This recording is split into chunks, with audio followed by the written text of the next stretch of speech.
अमित शाह जी, एक गंभीर मुद्दा है जो इन्वेस्टिगेटिंग एजेंसीज, जो जांच एजेंसियों के साथ जो अभी हो रहा है, और ये सेंटर स्टेट रिलेशन से भी लिंक्ड है। हाल ही में बंगाल में संदेशखाली में ईडी की टीम जब गई तो उन पर हमला हुआ और हमलावर ने कबूला कि हां, हमने हमला करवाया, हमने लोगों को लेके हमने एक मर्डरस अटैक करने की कोशिश की इन्वेस्टिगेटिंग एजेंसीज पर।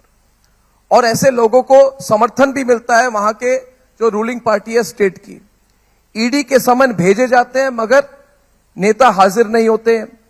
इससे एक बुरा ट्रेंड देश पर भी जाता है। अरविंद केजरीवाल को अब तक 8 समन भेजे गए हैं, 8 समन। और कई राज्य ऐसे भी हैं जिन्होंने अपने रूल्स को चेंज करके सीबीआई को नहीं घुसने दिया। यह बहुत सीरियस मामला है और अगर यह झगड़ा और बढ़ जाए तो इसके बहुत इंप्लीकेशंस हो सकते हैं। तो आप इसको कैसे रोकेंगे? आप पत्रकार हो, आपको लगता है कि ये समस्या बहुत बड़ी हो जाएगी, देश गंभीर संकट में आ जाएगा? मुझे कोई डर नहीं है। डेमोक्रेसी में हर चीज का जवाब जनता दे देती है, जनता सब देखती है। अगर बंगाल में किसी के घर से 52 करोड़ रुपया इकट्ठा मिल जाता है, झारखंड में किसी के घर से 355 करोड़ रुपया कैश मिल जाती है, 25 मनी मशीन कैश गिनते गिनते गर्म हो जाते हैं और ये कहते हैं हम पर एक्शन न लो। क्या कह रहे हैं?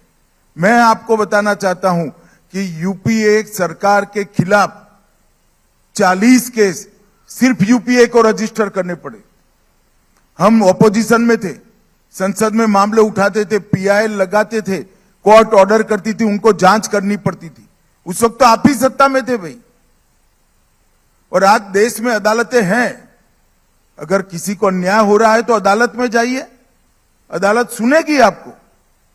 मगर वास्तविकता यह है कि 12 लाख करोड़ के घपले घोटाले कर कर अपने घर भर कर बैठे हुए लोग जांच से डरते हैं और इसीलिए ये हवा खड़ा करते हैं एजेंसियों का।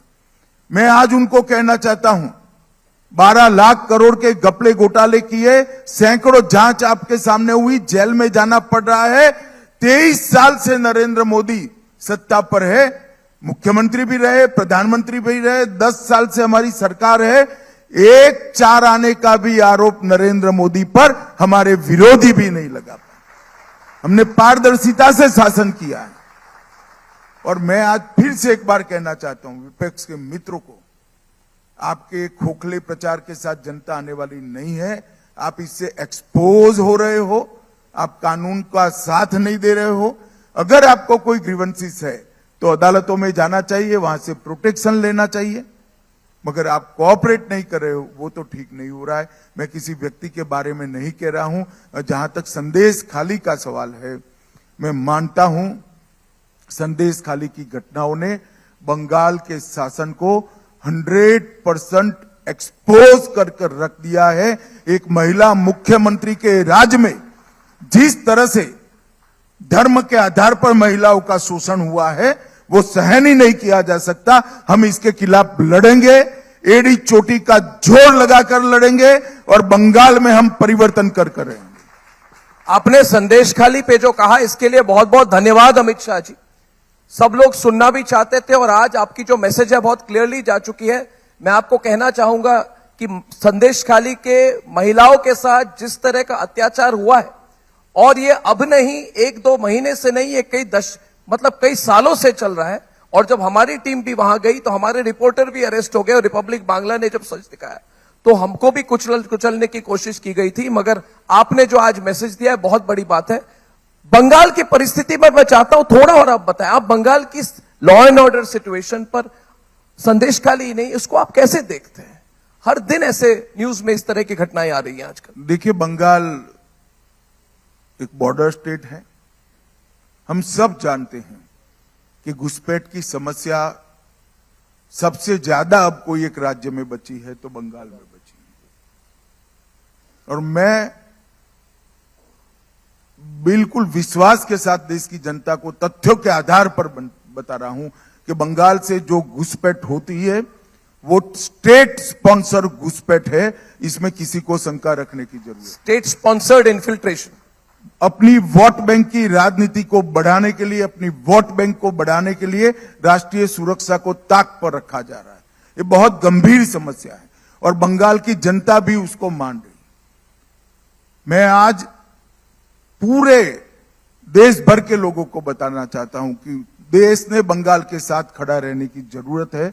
वहां गंभीर समस्या है जी। ये बॉर्डर स्टेट को हम सब ने गंभीरता से लेने की जरूरत है। बंगाल में भी जागरूकता आई है। हम एक भी सीट नहीं थे, हम 18 जीते।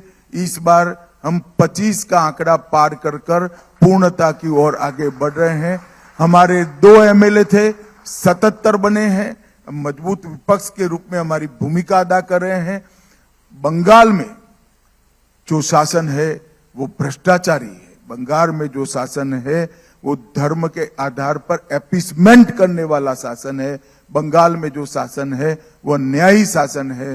देश की सुरक्षा के लिए बहुत जरूरी है कि वहां परिवर्तन हो और भारतीय जनता पार्टी वहां संघर्ष कर रही है। मैं बंगाल की जनता को भी विनती करने आया हूं कि आप हमारा समर्थन करिए। मोदी जी के नेतृत्व में बड़ी मजबूत प्रतिनिधित्व बंगाल से एक बार भेजिए। हम बंगाल को फिर से सोनार बांग्ला बनाना चाहते हैं, उसमें आपका साथ और सहयोग जी। ये बहुत बड़ी बात कही है आपने। 2 हेडलाइन तो है। पहली बात उन्होंने कही कि सरकार की, राज्य सरकार की स्टेट स्पॉन्सर्ड इन्फिल्ट्रेशन है। ये बहुत बड़ी बात है क्योंकि हर बार स्टेट गवर्नमेंट कहती है कि बीएसएफ का दोष है।